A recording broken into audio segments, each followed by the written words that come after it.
आदिवासी दिन आपण साजरा करत नाही आहोत, कारण या देशाचे मूळ मालक मूळ रहिवासी हे आपण सगळेजण आदिवासी आहोत.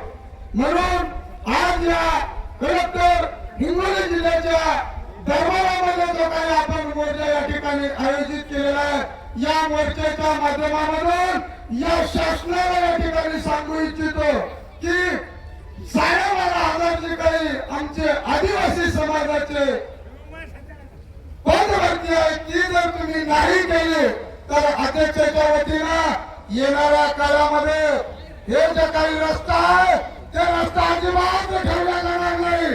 सगळा रस्ता उखडून टाकण्याची ताकद ही आमच्या आदिवासी समाजामध्ये आहे.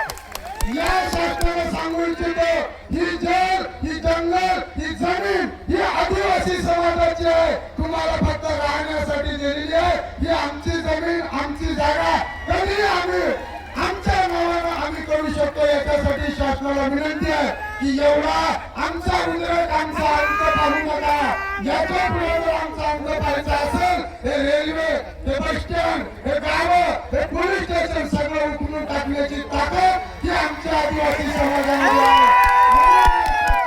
विनंती आहे की 12,500 ही पदभरती आणि दुसरी जे काही 85,000 पद आहे हे दुसऱ्या समाजाचे नाही, हे फक्त ओनली आदिवासी समाजाचे पद आहे आणि ते आमच्या आदिवासी समाजाचे पद आहे आमच्या हक्काचे. याच्यासाठी आमचे मुलं या ठिकाणी उपोषणाला बसलेले आहे. म्हणून शासनाला माझी विनंती आहे तात्काळ दक्षता घ्या आणि तात्काळ मध्ये आमच्या पदभरती असणाऱ्या चालू करा.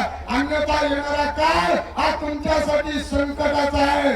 कारण राहुल जर पेटला एकदा तर थांबत नाही. सगळ्याला ग्रहण लावून सोडेल तसं या महाराष्ट्राला नाही तर या देशाला ग्रहण लावून सोडण्याची ताकद ही आदिवासी समाजामध्ये आहे. म्हणून या शासनाला विनंती आहे तात्काळ आमच्या मागण्या पूर्ण करा.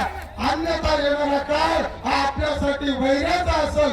एवढंच बोलतो थांबतो. धन्यवाद. जय बिरसा जय आदिवासी.